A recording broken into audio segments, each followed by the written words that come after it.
Bienvenidos, bienvenidas. Esto es UMA Divulga Podcast.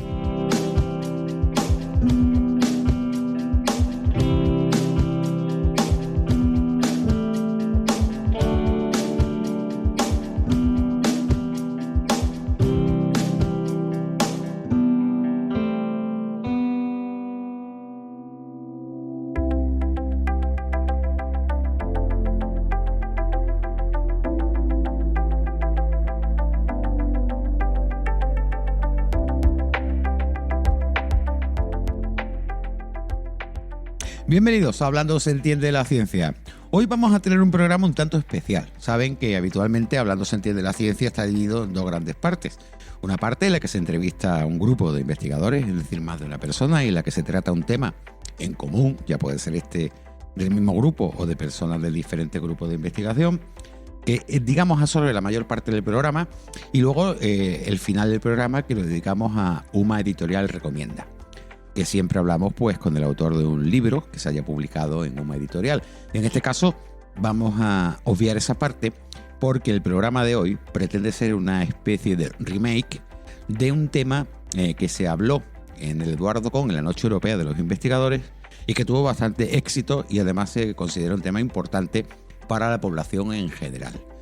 Y se ha pensado pues precisamente dedicar un programa especial de Hablando se entiende la ciencia a ese evento, a esa parte del evento. Nos hubiera gustado hacerlo con todos los paneles, pero bueno, había que empezar por algunos. Ya veremos si se decide pues seguir también con algunos de los otros que han formado parte de la Noche Europea de los Investigadores en el Eduardo Con. En concreto, el panel de que le estoy hablando es el de salud y dolor crónico, mente y cuerpo. Ya saben por qué me he referido antes a que tenía mucha importancia. Algo que sin duda sufrimos todos, el dolor. Y la gracia es que no todo el mundo lo sufrimos igual. No solo a nivel físico, es decir, no solo que no tiene por qué dolernos igual a todo el mundo, sino también cómo nos tomamos ese dolor, es decir, psicológicamente. Lógicamente contamos con las personas que participaron en el panel, más una persona añadida que tiene otro punto de vista diferente, porque ya van a ver que los participantes de este podcast, cada uno procede o varios sectores digamos, del mismo tema, del dolor. Hay un punto de vista científico, un punto de vista clínico, un punto de vista psicológico. Es decir, que entre todos estoy sin duda de que nos van a dar una buena información sobre el dolor y cómo tomárselo, entre otras cosas. Antes de comenzar a presentarles a las participantes, y digo las porque son todas mujeres, voy a recordarles que Hablando se entiende la ciencia es un podcast incluido en la red UMA Divulga Podcast, sello que aloja programas de divulgación científica producidos por la Universidad de Málaga. Por supuesto, todos los episodios serán publicados y son publicados en la web de UMA Divulga, www.umadivulga.uma.es, así como las principales plataformas de podcasting, como puede ser iVoox, Spotify, YouTube Music, Apple Podcast, es decir, prácticamente están en todas, incluso en muchas más de las que les acabo de decir yo. Si buscan Hablando se entiende la ciencia en Google, ya van a ver cómo les van a salir un montón de sitios. Este podcast es una iniciativa del Plan UMA Divulga, coordinado por el Servicio de Publicaciones y Divulgación Científica del Vicerrectorado de Investigación y Divulgación Científica de la UMA, con la colaboración de la Fundación Española para la Ciencia y la Tecnología y el patrocinio de la Fundación Unicaja. Bueno, dicho esto, vamos a comenzar aquí. Y, como he dicho hace un momento, voy a presentarles a las personas que participan de este podcast. En primer lugar, tenemos a Rocío de la Vega de Carranza, Adriana Aguayo, vamos por orden, de la Universidad de Málaga, del Departamento de Fisioterapia, Facultad de Ciencias de la Salud, Cátedra de Salud y Dolor. ¿Qué tal, Adriana? Muy bien, encantada de estar aquí. Ahora después voy a preguntar sobre la línea de investigación. Voy a hacer primero una presentación rápida, ¿vale? Y ya me contáis, porque es muy importante para nuestros oyentes que puedan ubicaros, es decir, saber que la persona que está hablando exactamente de qué tema o qué sabe, ¿no? Rocío de la Vega Carranza, de la Universidad de Málaga, del Departamento de Personalidad, Evaluación y Tratamiento Psicológico, es doctora en Psicología. ¿Qué tal, Rocío? ¿Cómo estás? Muy bien. Encantado de volver a verte también, igual que Adrián, de la Noche Europea. Con ganas de ampliar un poquito lo que vimos. Tenemos a Alicia Rivera Ramírez, de la Universidad de Málaga también, del Departamento de Biología Celular, Genética y Fisiología, de la Facultad de Ciencias de la Universidad de Málaga, doctora en Biología, por supuesto. Alicia, ¿qué tal? Hola, buenas tardes, ¿qué tal? Hola de nuevo. Encantada. Y por último tenemos a la nueva incorporación, Elena Serrano. Hay una R en tu nombre, no sé exactamente qué, pero yo tengo Elena R. Serrano, pero es una incógnita. Ahora la cuento. Ahora la vas a contar. Claro, mi padre quería Rocío, entonces Elena Rocío. Elena Rocío Serrano. Bueno, serían dos Rocío ya. Psicóloga sanitaria y doctora especialista en Psicología de la Salud, doctora en Psicología y, bueno, es profesora también del Departamento de Personalidad, Evaluación y Tratamiento Psicológico de la Universidad de Málaga y miembro del equipo. Y eso es lo que os voy a preguntar ahora. Vamos a empezar con Adriana. Y Adriana, ¿cuáles son tus líneas de investigación con respecto al dolor? Bueno, como investigadora predoctoral y también fisioterapeuta, mi línea de investigación es alfabetización en salud y dolor.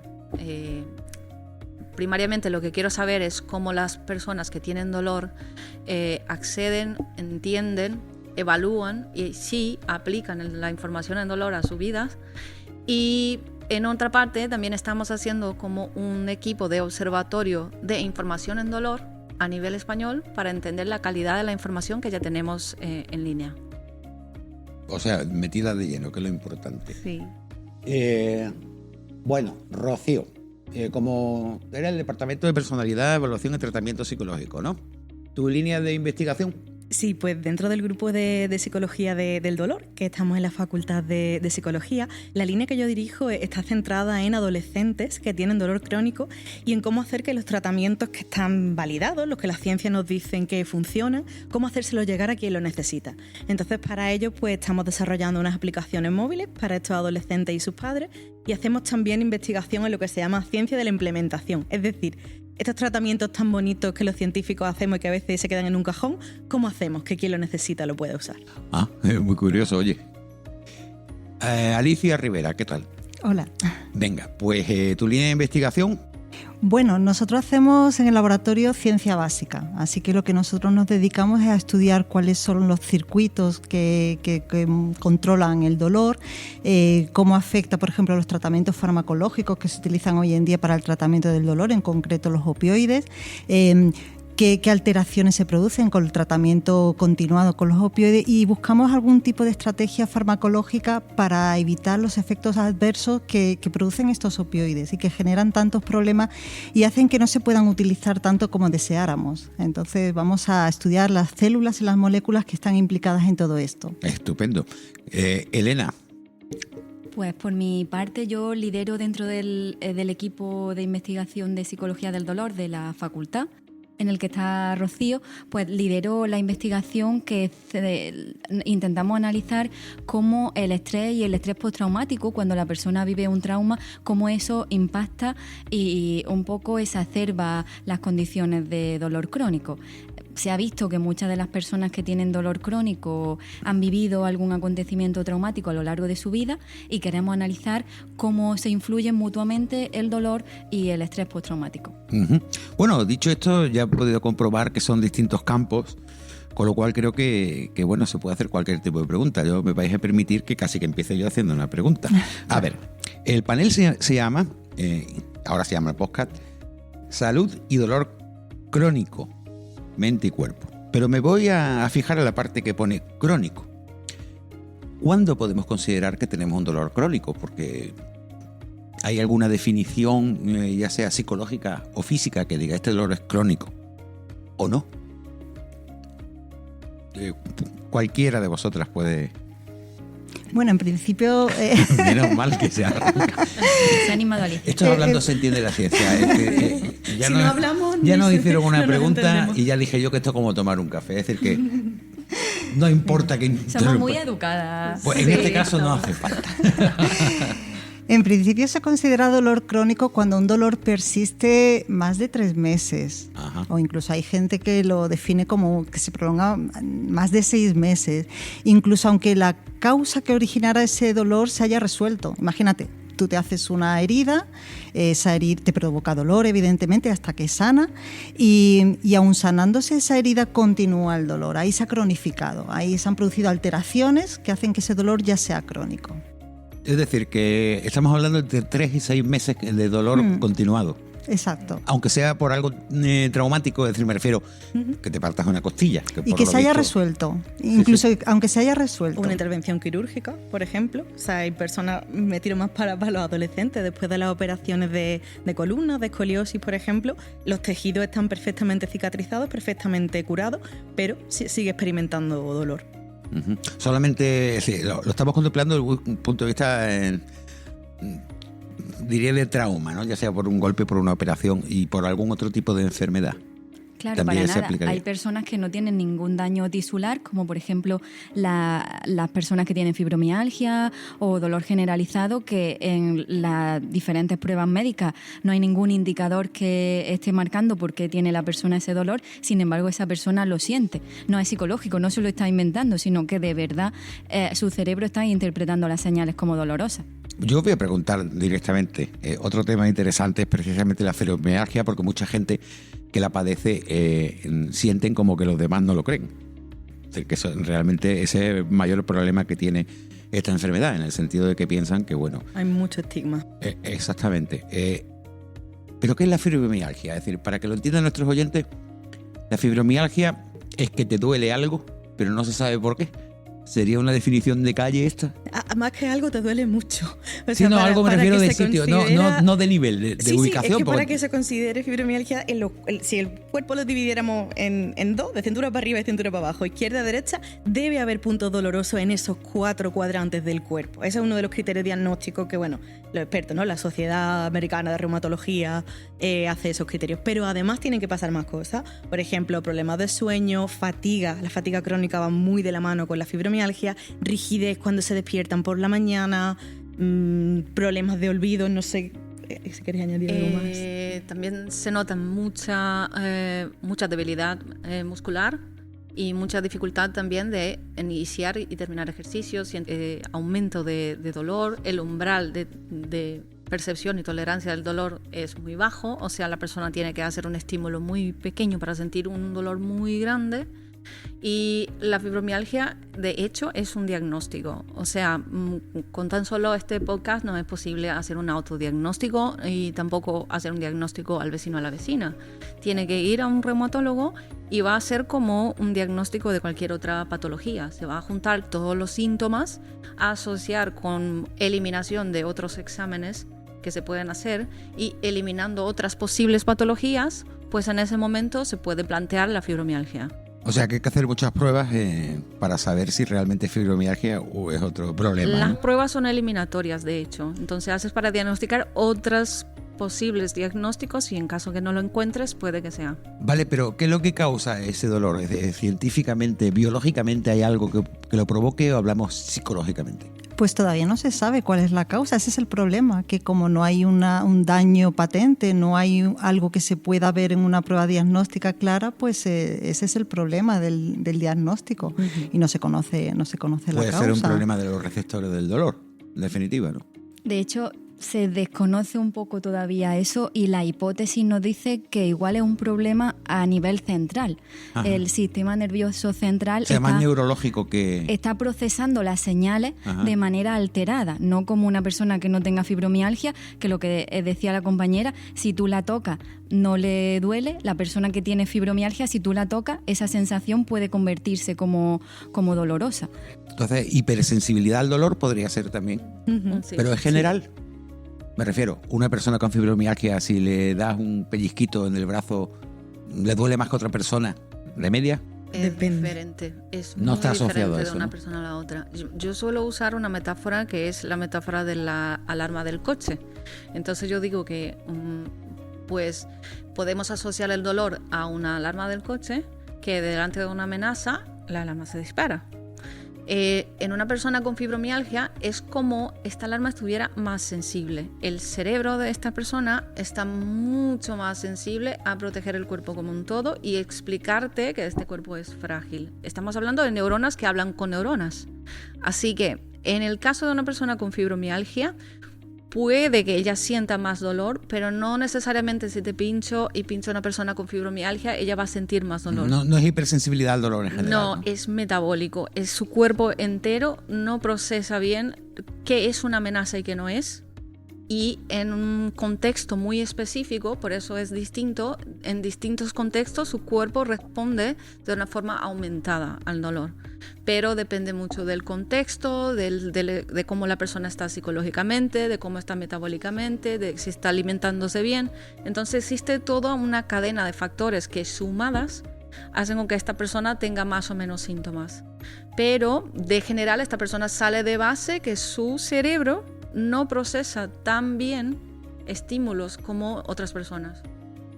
Pero como las personas, y aquí Alicia no lo puede contar, no le podemos meter electrodos en el cerebro ni en la médula para ver todo esto, pues lo tenemos que hipotetizar. Al ratoncito, si cogemos, le abrimos y le metemos el electrodo y vemos si esa neurona no se comunica bien. Claro, pero no te lo va a contar. Exacto. Pero con la persona es mucho más difícil. Están asociados sintomatología depresiva, ansiosa, postraumática, de la que antes hemos hablado. Entonces se nos complica mucho más el cuadro que nos presenta cada uno a nivel individual.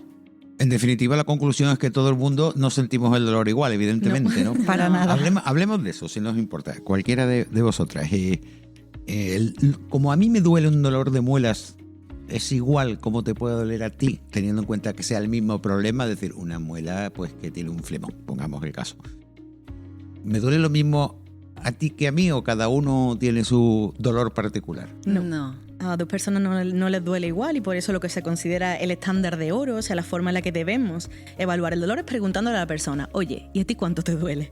Es decir, no hay como bien dice, no hay una correlación de, bueno, es que si hay tanta inflamación será tanto dolor, o es que si esto está muy rojo, que dolerá muchísimo, sino que hay que preguntar a la persona que cuánto te duele. Y de hecho para los estudios pues se hace así, no comparamos una persona con respecto a otra. Para saber si el tratamiento funciona, comparamos una persona con ella misma. Entonces eso de hoy qué exagerado eres, si solo te has dado un martillazo, digamos, no es aplicable a todo el mundo. La exageración no tiene por qué ser. Incluso puedo hacer una provocación. Tu dolor de muelas hoy puede ser totalmente diferente de una semana atrás o una semana adelante. Sin que varíen las condiciones, ¿no? No, porque el contexto cambia, cómo estás cambia, el día que has tenido cambia. Todo eso es como cuando, por ejemplo, interfiere. pasan que están voy a ser muy bélico, en las guerras, ¿no? La típica película, le pegan un tiro y no se han enterado porque está tan concentrado en salir de allí, o yo qué sé, que no se ha enterado que le tiene un balazo dado, ¿no? Exactamente. Sí, hasta ese punto puede llegar el cerebro. Sí, o sea, yo rescatando un poco la metáfora de la alarma del coche, ¿no?, que comentábamos antes, y dando un paso atrás, el dolor está aquí para protegernos, es decir, el dolor es bueno. Las personas que tienen, hay personas que no pueden sentir dolor, que tienen una insensibilidad congénita que se llama, esas personas fallecen antes porque se acaban quemando, se acaban pinchando, acaban teniendo una infección y no se dan cuenta. El dolor nos quiere proteger de los peligros, por tanto, es importante que sintamos dolor. Por tanto, si nosotros sentimos que estamos en un contexto de amenaza, vamos a sentir más ese dolor. Si hay un soldado a quien le pegan un balazo en una pierna, ese soldado tiene que salir de ahí por su vida. Cuando llegan al hospital muchas veces se desmayan del dolor. Con lo cual el cerebro dice, vamos a ver qué es más importante, que se empiece a quejar o salir de aquí. Exacto. Ahora cuando llega al hospital viene todo. Sea, el dolor es tan controlable, en definitiva, es decir, teniendo en cuenta estos factores, ¿hay alguna forma de que una persona pueda controlar el dolor? A ver, yo sin drogas. Evidentemente. Pero yo creo que con lo que estamos diciendo lo que hay que entender es cómo se procesa el dolor. Quiero decir, nosotros tenemos en todo el cuerpo sensores para el dolor, y esa información que testan nuestros sensores se manda al sistema nervioso, al cerebro. Y el sistema nervioso, el cerebro de cada persona es diferente. ¿Y cómo se construye tu cerebro, mi cerebro o el cerebro de cualquier persona? Se construye con las experiencias, con las emociones, con todo lo que te ha pasado en la vida.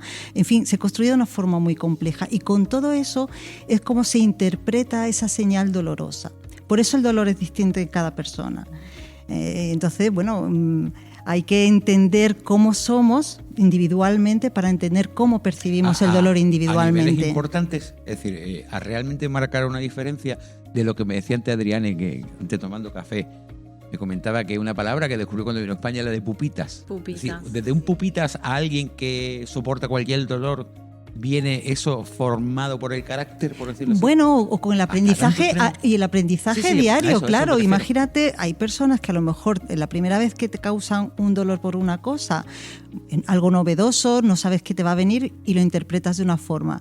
A lo mejor la repetición de ese dolor, imagínate que te están sacando sangre, el pinchacito, ya sabes lo que hay y a lo mejor hay personas que esa experiencia les sirve para percibir menos dolor. ¿Puedo poner un caso particular? Sí, claro.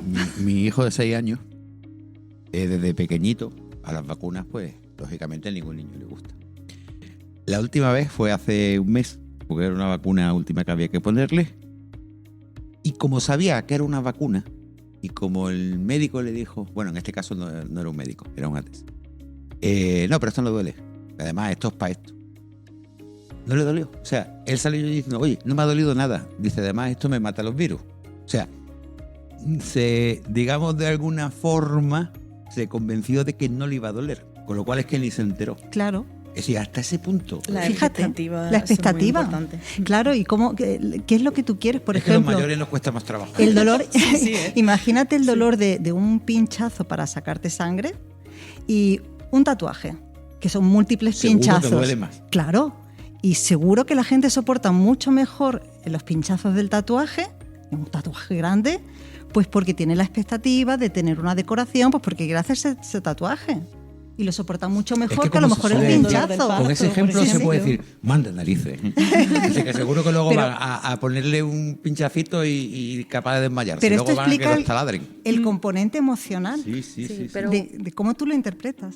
Contestando a tu pregunta, yo creo que... ¿La del pupitas? No, si se puede controlar el dolor, yo diría que no es posible controlar a ese nivel que estábamos hablando con la asociación con la guerra, pero yo creo que es posible entrenar para modularla en un cierto nivel. Eso es lo que hacemos de trabajo en el ámbito clínico, que es ayudar al paciente a interpretar, anticipar y perder el miedo, entender el miedo y modular un poco esa percepción, tanto modulando el ambiente como modulando el cuerpo, la anatomía y el cerebro, el sistema nervioso de esa persona. Pero controlar, yo no diría que Hay sea una esa palabra que hace mucho tiempo que no oigo, sofronización. Que está un poquito... Antigua. por eso no la Por oyes. eso digo que he dicho bien que hace mucho tiempo que no oigo. Y está creo bien que haga mucho tiempo que... Bueno, Claro, eso no sé si médico es una- antiguo para la hipnosis, simplemente. Claro, la sofronización Sí. que yo recuerdo era de que si a ti te dolía algo y te concentraba en que no te dolía menos. No sé si ciencia, pseudociencia o habilidad, no sé. A ver, es que claro, hay mucho aquí que... Venga, de lo que pues hablar. cuenta porque Sí, creo que eso. si algo hay para que te Sí. baje el dolor por ti No, mismo. por sí. supuesto, como lo que estaba diciendo Ariane, al final los que trabajamos en dolor normalmente no vamos al dolor, vamos a todo lo otro. O sea, desde cómo has dormido, eso está muy, muy relacionado, que lo bien o mal que duermas por la noche va a depender del dolor que sientes al día siguiente, en fin, hay un montón de cosas aquí. La sugestión, y de hecho la hipnosis clínica validada científicamente, es de los pocos usos, digamos, que tiene, que sí que están validados y que se ha visto que funciona, es para el dolor precisamente.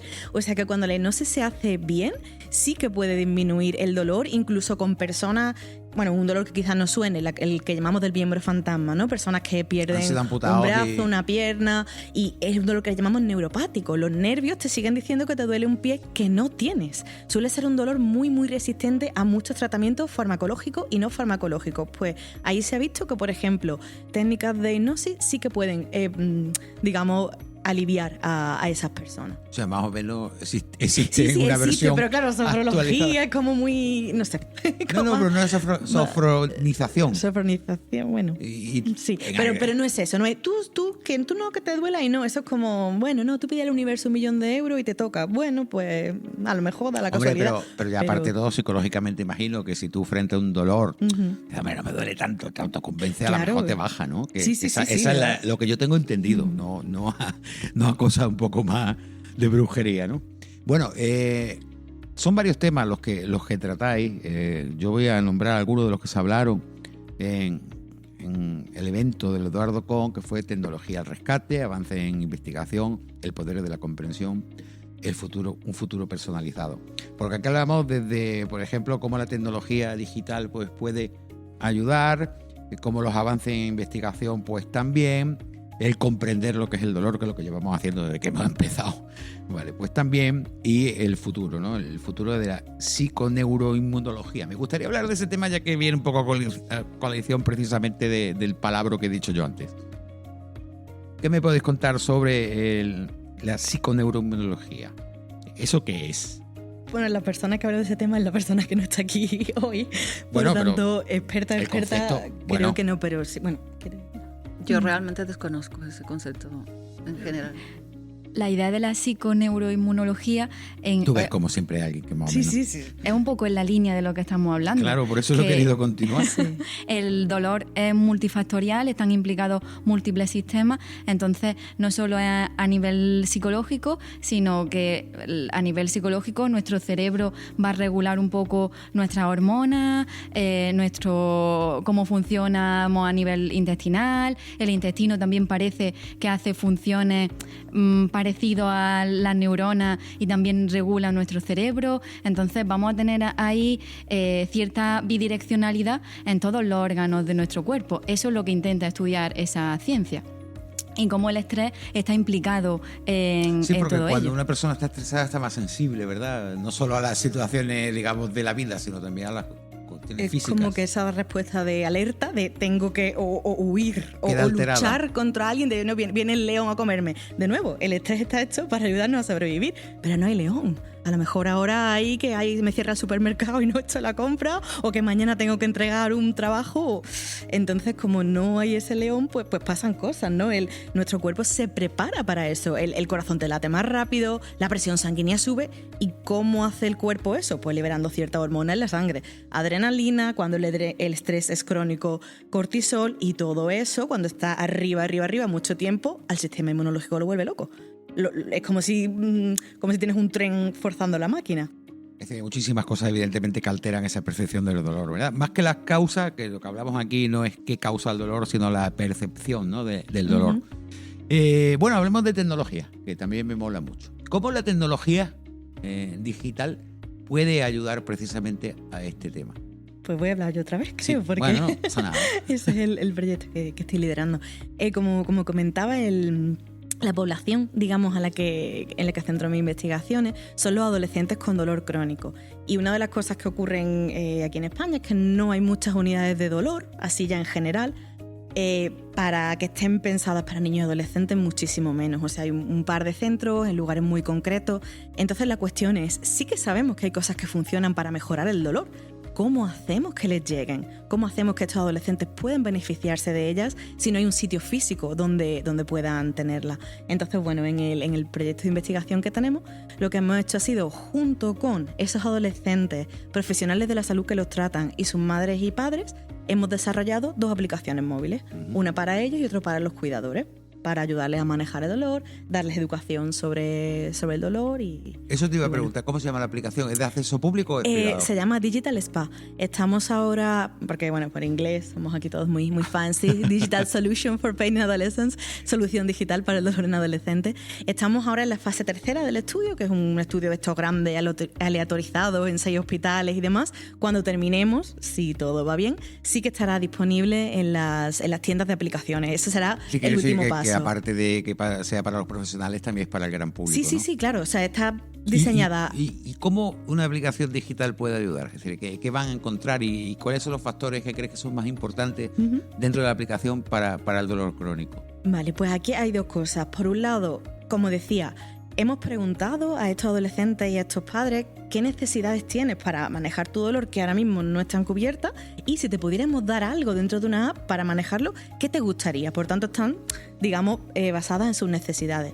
Para los padres, sobre todo, en manejo del cuidado. Temas de citas, de recordatorios, de poner medicación, en fin, básicamente es eso, pero tanto para ellos como para los adolescentes se les da una serie de módulos en los que se trabajan todo lo que hemos estado hablando antes. ¿Qué cosas puedes hacer en tu vida, digamos, para que el dolor pues pase un poco a segundo plano? La aplicación utiliza lo que se llama el enfoque de aceptación y compromiso, es una terapia psicológica, y se trabaja pues desde ahí pues un montón de cosas, ¿no? También se trabaja el sueño, como decíamos, el ir a clase, que les cuesta mucho, el comer y el dormir, o sea, los temas de estilo de vida, la comunicación, como lo que hablábamos del estigma en estos momentos, se les da un poco de neurociencia del dolor para que entiendan lo que pasa, pero sobre todo lo más importante y el objetivo de la app es que puedan, por así decirlo, vivir una vida lo más plena posible a pesar del dolor. Es decir, el dolor va a estar ahí.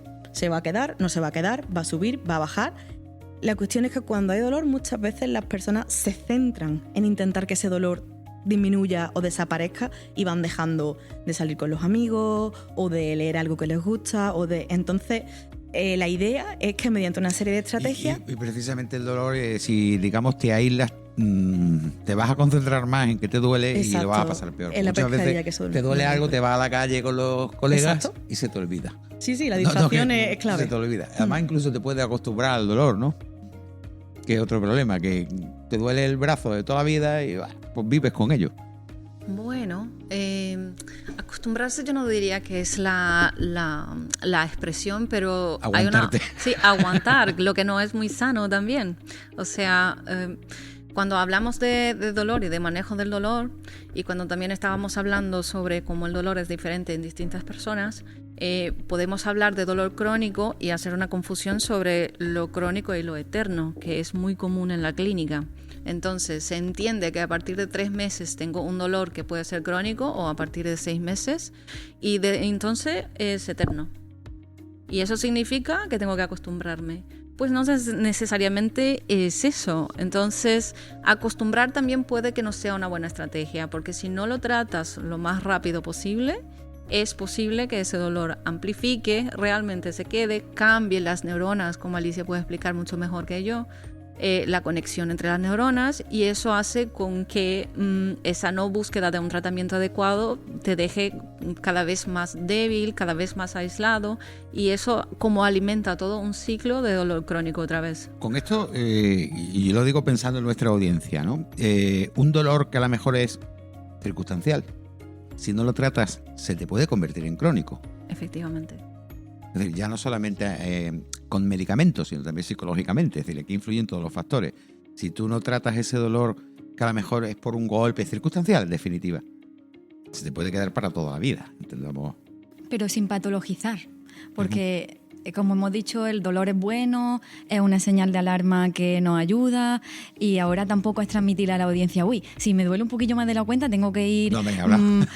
No, pero siempre estando atento a que igual si eso se cronifica o se complica un poco más, sí sería adecuado el poner un tratamiento para que no se quede con nosotros, pero sin alerta. El dolor está ahí porque es algo bueno y nuestro cerebro hace muchas cosas buenas por nosotros y lo vemos desde un prisma positivo. El dolor, exactamente. Estamos tratando aquí el dolor como algo bueno, ¿no? Que es el aviso. Vamos al laboratorio. Creo que esta vez le va a tocar a Alicia.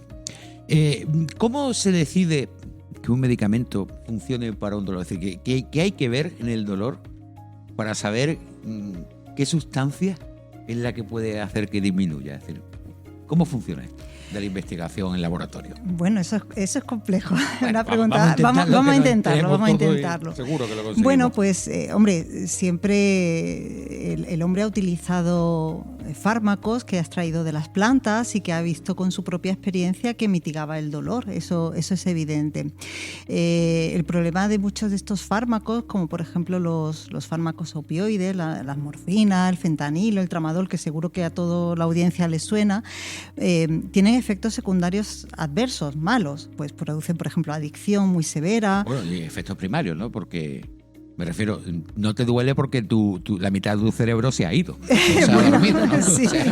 Bueno, son analgésicos muy potentes y entonces, pues sí, son muy buenos en ese sentido, pero luego te producen esos efectos. El estreñimiento, que yo siempre lo digo porque hablando con médicos que están trabajando con pacientes con dolor, parece una tontería, pero produce muchísimo malestar a los pacientes y les está generando, por un lado, un alivio del dolor y, por otro lado, un dolor muy severo por el estreñimiento. Y eso es algo, sí, eso parece que es sorprendente y además el problema es que son muy resistentes al tratamiento del estreñimiento. No valen aquí Sí, y entonces tienes al paciente que incluso algunos se plantean dejar el tratamiento, déjame que me duela, sí, es muy severo, aparte de poder producir obstrucción intestinal, en fin, cosas más severas. Entonces, bueno, pues en el laboratorio al final lo que uno trata es buscar cuáles son los mecanismos, las células, las moléculas que intervienen en el procesamiento de la señal dolorosa para poder entenderla y buscar pues fármacos que sean muy precisos. Aquí lo que buscamos es precisión, que actúe a nivel de dolor, quitando dolor, pero que no actúe pues provocando estos efectos adversos tan severos, sobre todo adicción y, por ejemplo, en el caso de los opioides, estreñimiento, depresión cardiorrespiratoria, en fin, ya la hoy diversidad. día se utilizan tanto los opioides. Sí, se utilizan. Hombre, es verdad que depende del dolor, pues se va aplicando un fármaco u otro, de todas formas hay una escala para la utilización. Están muy controlados. En Europa, por ejemplo, están muy controlados el uso de los opioides, pero siempre con precaución, y a lo mejor se utilizan menos de lo que se podría utilizar precisamente por estos efectos secundarios. Sí, que muchas veces es peor el remedio que la enfermedad. Claro, entonces hay que tener muchísimo control. Y eso, por ejemplo, en países ha generado muchos problemas. En Estados Unidos, en la crisis de los opioides, no sé si os suena, el fentanilo, claro, sobre todo, ¿no? Bueno, el fentanilo, creo que casi todo el mundo ha visto vídeos de lo que puede hacer con una persona. Es terrible, y es precisamente... Porque el fentanilo parte precisamente es un opioide. Claro, pero parte de un producto químico como casi toda la droga, claro. O sea, que estaba pensado para el dolor, no para... Claro, pero es que creo que parte del problema es eso, se pensó para el dolor agudo, es decir, tú tienes una intervención quirúrgica, un dolor muy grande, perfecto, para el dolor crónico realmente nunca se han llegado a probar a ese nivel, claro. Y ahí es cuando vemos los problemas, cuando se usan para tratar dolor crónico. Porque incluso un medicamento para el dolor que pueda parecer, inofensivo, tomado para un dolor crónico puede ser un gran problema. Te hablo, por ejemplo, de ibuprofeno, algo que la gente toma mucho para el dolor, pero para los riñones creo que es malísimo, ¿no? Claro, entonces por eso lo que preguntabas antes... Y para la tensión. Claro, y para la tensión. Para al final investigar, pues tienes que conseguir un fármaco que haga lo que tú quieras que haga, pero que luego no produzca esos efectos indeseados. Y bueno, hay que saltar a la clínica y hay que hacer los estudios clínicos pertinentes. Sí. Ese es un proceso largo y complejo. Y conectando con eso y juntando con la clínica, yo siempre soy la que contesta depende para todo. Sí, yo soy la que contesta depende para todo.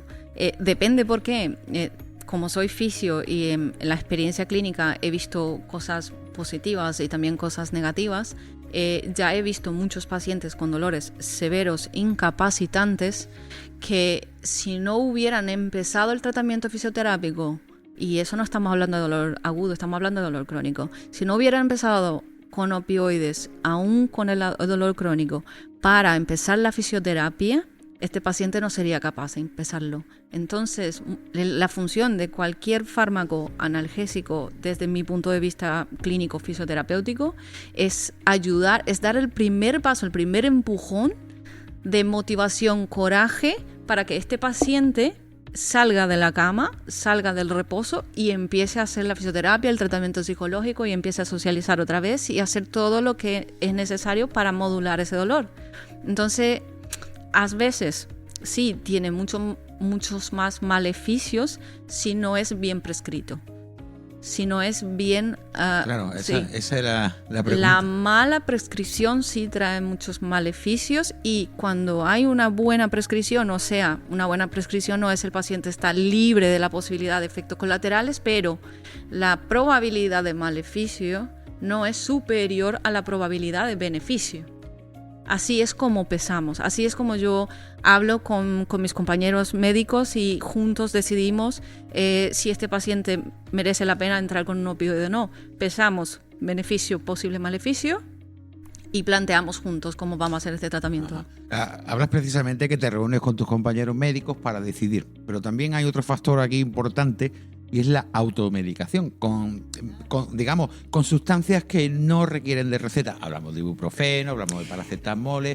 Es otro problema, claro, ¿no? Claro, Alicia? ese es el problema y eso es lo que a lo mejor la gente tiene que ser muy consciente de, que tú no puedes libremente tomarte cualquier fármaco, ya sea para el dolor o un antibiótico o lo que tú quieras. Sí, pero bueno, los que tienen con receta por lo menos tienen que ir al médico, pero ¿y los que no necesitan? Claro, y los que, pues ese es el problema, tú no te puedes tomar cualquier cosa, pero incluso los que te dan con receta, muchas veces nosotros derivamos.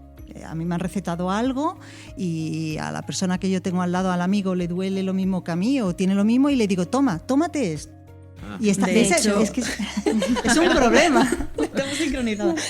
De hecho, en los últimos estudios que estamos haciendo en el grupo, vemos que los pacientes tienen recetados esos opioides y además les recetan, por ejemplo, medicación de rescate, que es si te duele mucho, tómatela antes de ir a urgencias, o tienen familiares que también la están tomando, y es tal su dolor y su sufrimiento, porque ya no solo hablamos de dolor, sino que sufren, que me la tomo no porque yo esté percibiendo que me duele más, sino porque está en mi dolor de mi sufrimiento, que no sé lo que hacer, y acudo a la medicación. Y al final hacen un mal uso de esa medicación. Como curanderos cuando ya dicen... Efectivamente. Claro, otro problema que el dolor... Es decir, yo imagino...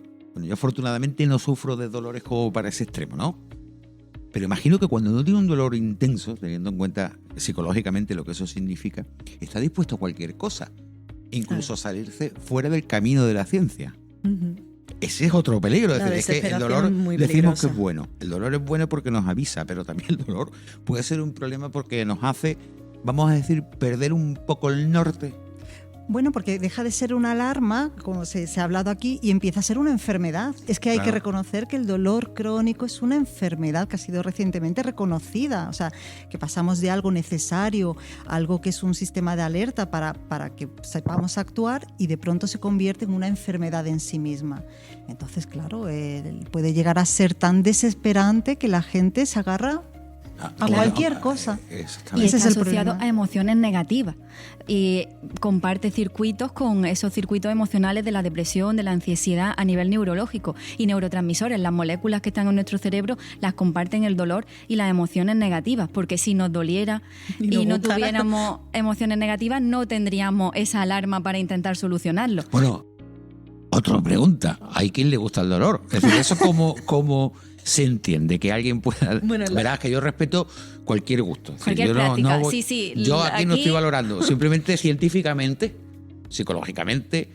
Yo no estoy ¿Cómo es segura de que posible? eso se pueda considerar dolor, y me explico. La Organización Internacional para el Estudio del Dolor define el dolor como una experiencia emocional y sensorial desagradable. Si la parte sensorial es desagradable, pero la emocional es agradable, entonces no. Como hay gente a la que le gusta eso. Pues serán Bueno, circuitos alterados, supongo, no lo sé.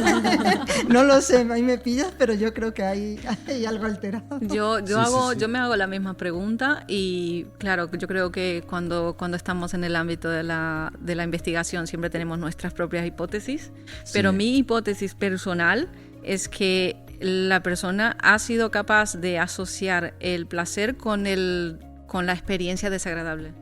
Qué cosa más extraña, de verdad. Extraña para mí. Yo entiendo que hay gente que a lo mejor lo disfruta y dice, tú te lo estás perdiendo, ¿vale? Pero, que bueno. Pero volvemos a lo mismo, el dolor es la interpretación que tú hagas de esa sensación. Pues su cerebro es decir, está... que psicológicamente hay que ver a lo que se puede llegar, me refiero, ¿no? Como... Claro. Ni todo blanco ni todo negro. No, hay... no, es que se asocian las emociones, lo que has aprendido, las experiencias, entonces hay una asociación ahí. Hablemos y ya de eso. está. Mira, y algo que creo que también puede servir para nuestros oyentes que tengan hijos, y sobre todo si son pequeñitos. Cuando un niño se cae y sale papá, mamá, el papá de otro niño, la mamá de otro niño, o sea, se montan 6 personas porque el niño se ha caído en el parque infantil. ¡Ay, el niño! ¿Eso es bueno? Yo creo que no.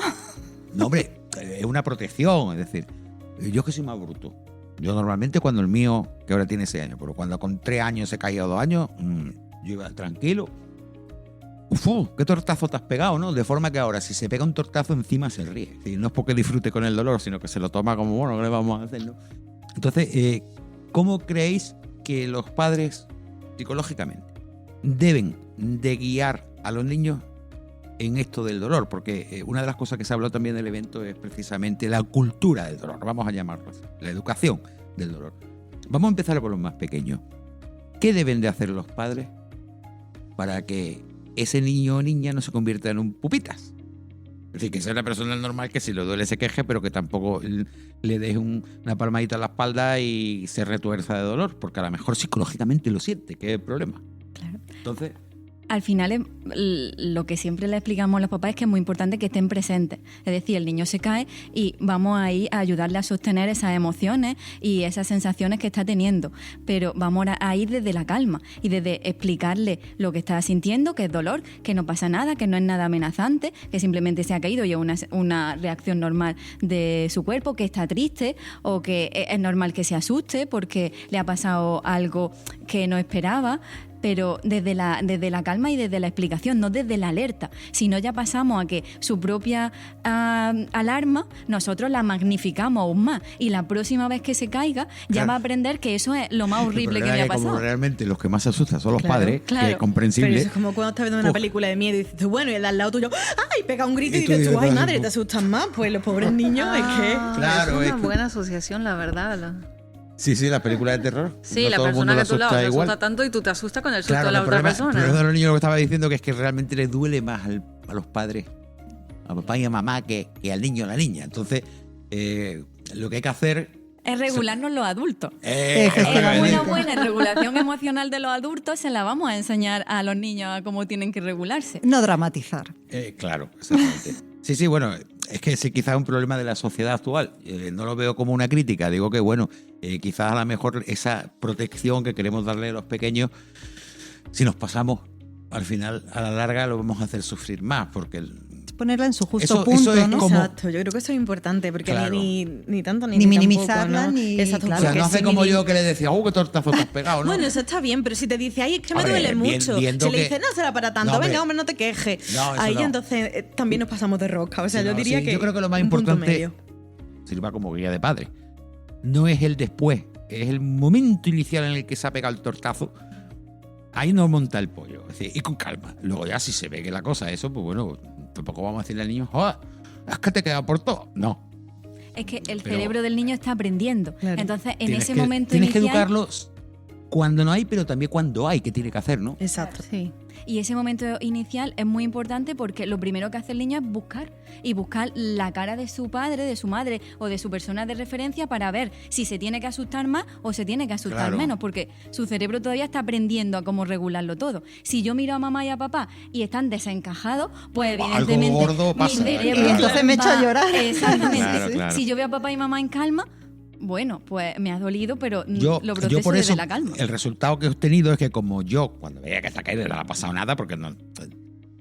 le decía, qué tortazo te has pegado, ¿no? Y se lo decía con una sonrisa. Ahora el tío, como se pega un trancazo, es que, como se suele decir vulgarmente, se escojona de la risa. ¡Joder, qué tortazo me he pegado! No sé qué, no sé cuándo. El niño tiene un cardenal ya atrás. Bueno. Ahí estamos viendo su historia de aprendizaje. Sí, por eso digo que mi consejo es que sean un poco más moderados que yo, de luego. Pero bueno, que eso es importante para el futuro de la persona, ¿no? La educación desde pequeñito. Y la educación en mayores ya es más complicado porque ya traemos nuestros vicios y nuestra historia. Pero ¿alguna recomendación? Bueno, dentro de mi investigación también trabajamos mucho con educación en dolor. Y dentro de la educación en dolor, primero, ¿por qué mi gran motivación fue estudiar educación en dolor? Porque dentro de la clínica, 8 años trabajando con pacientes con dolor, independiente de la patología, estamos hablando de dolor o fuera del dolor, la primera fase del tratamiento de cualquier cosa es información. Pero la pregunta principal siempre fue, ¿por qué una misma información que yo le entrego a una persona no tiene el mismo efecto que en otra persona? Y cuando digo el mismo efecto, no estoy esperando que el dolor disminuya con tan solo escucharme, pero que esta persona entienda que hay todo un contexto que tendremos que trabajar. Como ha dicho Rocío, no trabajamos el dolor, pero trabajamos todo lo que está alrededor de eso. Y en un adulto no es tan sencillo. Porque, como habíamos comentado todas nosotras, el paciente que viene con dolor, él viene con una historia que es de ese niño, que no sabemos cómo fue su pasado, que muchas veces este mismo paciente no se acuerda, o aunque se acuerde, no hay mucho que cambiar. De las creencias que viene de base, de cómo esa neurona ha entendido a manejar este dolor, y este paciente viene muy adulto sin saber regularle. Entonces el trabajo es empezar con la información. Entonces el paciente viene y yo suelo decir que, porque en Brasil, yo no sé cómo es en España, pero en Brasil usábamos mucho el término romper las creencias, como si fuera posible tirar en la basura la creencia antigua y poner un repuesto. Pero lo que yo decía es, ok, vienes tú con tu hipótesis, con tu historia, con tu experiencia y tiene todo el sentido. Nadie sabe más de tu cuerpo que tú. Tú tienes 50 años y conociendo tu cuerpo y yo te conozco hace 10 minutos. El especialista que eres tú. Entonces, empezar de base entendiendo que cada paciente tiene su propia historia y añadir una posible hipótesis aparte de esa. Entonces, para eso sirve la educación en dolor para el adulto, que es distinto de la educación para el niño. La educación para el adulto es intentar, desde la curiosidad, traer una nueva hipótesis que explique su experiencia dolorosa. Y dentro de esa hipótesis explicar de paso en paso todo lo que hemos explicado. La metáfora del coche con la alarma, por qué se cronifica, a partir del momento que se cronifica, que no siempre es eterno, y dentro de cada patología, cuáles son los tratamientos adecuados de acuerdo con la ciencia para cada una de las patologías. Correcto. Bueno, yo quiero hacer otra pregunta con respecto a eso. Hemos hablado de los niños, pero voy a hablar de los mayores. Cuando alguien tiene un familiar que le duele algo, como no podemos saber realmente cuánto le duele ni cómo su cuerpo mide ese dolor, ¿cómo hay que tratarlo? Es decir, porque es muy exagerado, si eso no duele tanto. Bueno, sobre todo si es crónico, porque si no es un dolor crónico momentáneo, bueno, le puedes decir lo que quieras, creo yo, ¿no? Para no asustarlo, para lo que sea. Pero cuando es un dolor crónico, creo que tiene que sentar muy mal palabras como es que te quejas mucho, es que no sé qué, y quizás tiene relación precisamente con la fibromialgia, que es algo... Pero bueno, puede ser que sea una causa normal. Oye, que te has partido una costilla, eso duele un montón, yo tengo la experiencia. Por mucho que lo diga, el dolor es bastante intenso. Y bueno, a lo mejor pues si estás en casa y alguien te dice, no es que no puedo, me duele, anda que tiene mucho rollo. Es decir, y no hablo en plan humorístico o en plan simpático, me refiero el trato. ¿Qué recomendáis con respecto a dos cosas? Uno, cómo los demás tienen que comportarse con una persona que sufre un dolor, ya sea crónico o sea puntual. Y dos, cómo se tiene que tomar a una persona que tiene ese dolor lo que le dicen los demás, porque a lo mejor también está el punto al revés, es decir, cualquier cosa que te digan te parece que a lo mejor te están diciendo, venga, no exageres, que no es para tanto, y es para quitarle hierro al asunto, ¿no? ¿Qué recomendaciones hacéis en general psicológicamente sobre eso? Bueno, lo primero, cada persona es diferente, las dinámicas familiares son distintas, entonces aquí igual bueno, hay varias... Más o menos una norma, ¿no? Oye, mira, yo no le digas... que lo principal es eso, entender que el dolor es una enfermedad, es que está reconocido como... No, pero digo, aunque sea un dolor puntual, ya no voy a un crónico. Es decir, te has pegado un martillazo en el dedo, se te ha quedado el dedo plano y te tiras un tiempo que te duele el dedo y, oye, cuando intentas hacer algo no puedes y en el trabajo te están diciendo no te quejes tanto porque no toques. Ya sabéis, hablo incluso a nivel laboral, ¿no? Como una persona que trabaja contratada tiene un problema de dolor puntual o crónico y en cambio, pues bueno, si dice que le duele es como es que... Claro. Yo creo eso, que hay mucho estigma y que también depende mucho de la cultura. O sea, hay culturas que se expresa más el dolor y no pasa nada y se ve bien, y otras culturas pues que es de débil quejarse. O sea, hay países como Japón, por ejemplo, o bueno, uno de mis colegas hacía un estudio en Nepal para pacientes con dolor de espalda y cuando le preguntaban cuánto les dolía, decían 0. Y dice, pero está aquí para el dolor, ¿no? Ah, bueno, pero esos son los dolores normales. Entonces, creo que hay que entender que esto es muy subjetivo, pero... Si alguien te dice que te duele, no sé, la reflexión que sí que invitaría es, bueno, ¿y quiénes somos nosotros para hacer de jueces? No sé, si alguien no está bien... Ese es el mensaje. Pues vamos a ver cómo podemos ayudarlo. Y a veces es eso, a veces sí que la ayuda puede ser un poco de distracción o puede ser un poco de otras cosas, pero lo primero creo que es validar. El decir, ostras, pues lo siento un montón, tal, ¿qué podemos hacer para que esto mejore? O sea, lo que comentaba Elena antes, estar ahí. No intentar ni darle soluciones tampoco, pero tampoco invalidar o no creer o estigmatizar. Yo creo que como haríamos con cualquier otro problema, ¿no? Oye, ¿qué rollo que te pasa esto? ¿Cómo te puedo ayudar? Pero tampoco sobreproteger, porque a veces sí hay familias que como tengo a mi hijo o a mi marido o con dolor, no, tú no hagas nada, no, yo me encargo, ay, pobrecito o pobrecita. Y entonces se convierte en un truco estupendo, ¿no? inutilizamos a la otra persona y la utilizamos, dejamos. o la otra persona se aprovecha, es decir, porque aquí en este mundo hay de todo, ¿no? Exactamente, o son ambas cosas, es Sí, por eso bidireccional. digo que- Entonces, no, somos adultos o adultas, y los niños pequeñitos pues también tienen sus roles y sus funciones, y no sobreproteger porque tengamos dolor. Sí, en la cátedra, cuando hacemos las reuniones y las charlas para mayores, lo que solemos decir en la cátedra es, después de hacer toda la educación, que es absolutamente un resumen de lo que estamos hablando aquí, yo termino la clase preguntando, ok, entonces si escuchan mañana un sobrino, un vecino hablando que le duele la espalda, ¿qué vais a decir? Y me contestan que se tome una pastilla. Y yo digo, y aparte de eso, ¿hay alguna otra estrategia? Entonces yo siempre pido lo mismo, que es cuando alguien dice que está con dolor, aparte obviamente de preguntar si la persona ha acudido al médico y ha tomado los cuidados y todo más, es preguntar algo que no es tan común, que es, ¿estás durmiendo bien? ¿Te estás alimentando bien? Buscar un poco más las causas que las soluciones, ¿no? Sí, y no, que a la vez es una solución. no se solo encuentra- exactamente, que trabajar el todo y preguntar a la persona misma, porque eso ya ha pasado a esta persona más de una vez, y ella tiene que no es un niño, que es ¿qué ha hecho antes que ya te ha ayudado? Y la persona misma te va a traer la solución, que es, pues mira, antes lo que he hecho es darme un paseo por la playa y la verdad que se me calentó el cuerpo y me pasó el dolor. Bueno, pues anda, vamos juntos a la playa. Entonces es tener un poco de curiosidad y salir un poco del ámbito de pastillas y medicina. Voy a hacer la última pregunta porque, creáis o no, ya se está acabando el tiempo. Pero la última sí que es difícil. ¿Existe algo parecido a una escala del dolor? Es decir, igual que hay de terremotos o de huracanes, hay una escala del dolor en el que es, teniendo en cuenta que cada persona lo puede sentir de una manera, supongo que será bastante compleja, pero ¿existe algo? Sí, de hecho el dolor se considera el quinto signo vital que en los hospitales debe o debería evaluarse de rutina. Como decíamos antes, la persona a la que informa normalmente pues se pregunta de 0 a 10. Si 0 es nada de dolor y 10 es el peor dolor posible, ¿cuánto te duele? ¿Es perfecto ese método? No, para nada. ¿Se puede mejorar? Sí, pero esa es la escala más utilizada. Hay otras con caras que expresan diferentes grados de dolor para A los personas con niños problemas les funciona cognitivos, más con niños. con- Hay otra en la que mueves un dial, pero bueno, O sea, que varios... sí. Y que es importante, por lo tanto, estáis diciendo que no es una escala que, bueno, sino que a la hora de un diagnóstico es súper importante, ¿no?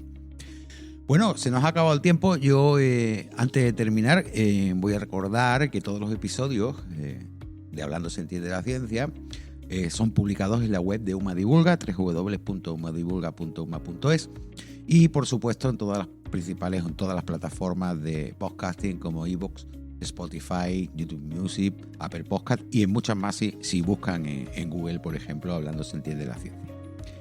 Recordarles también que el podcast es una iniciativa del Plan UMA Divulga, coordinado por el Servicio de Publicaciones y Divulgación Científica del Vicerrectorado de Investigación y Divulgación Científica de la UMA, con la colaboración de la Fundación Española para la Ciencia y la Tecnología y el patrocinio de la Fundación Unicaja.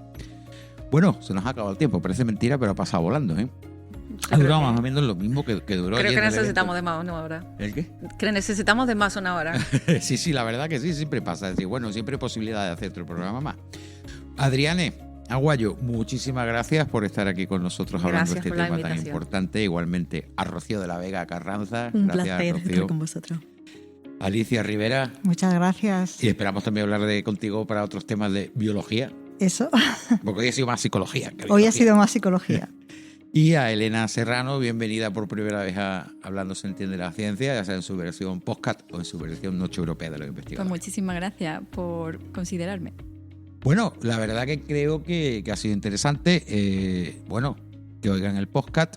Como le he dado los nombres de las personas que están aquí, siempre una búsqueda en Google, por lo mejor pueden obtener algún correo de la UMA para preguntarles o para lo que sea. Me hubiera gustado también haber tenido el tiempo suficiente para poder haber hablado de casos concretos, de historias, pero creo que eso necesitaríamos Es otra mejor hora quedarse más. con ganas de más. Sí, ¿verdad? Eso es para que haya una segunda Claro. parte, ¿no? Bueno, ya sería casi una tercera. Bueno, sería una cuarta. Porque es el segundo podcast de Hablando se entiende la ciencia que hablamos del dolor. Lo que pasa es que desde dos puntos de vista totalmente diferentes. Pues nos queda el tercero, que son de las anécdotas. Estupendo. Bueno, pues muchísimas gracias por compartir con nosotros esta hora de programa y muchísimas gracias a todos ustedes por seguir Hablando se entiende la ciencia. La red podcast UMA Divulga es una iniciativa coordinada por el Servicio de Publicaciones y Divulgación Científica del Vicerrectorado de Investigación y Divulgación Científica de la Universidad de Málaga, con la colaboración de la Fundación Española de Ciencia y Tecnología y el patrocinio de Fundación Unicaja.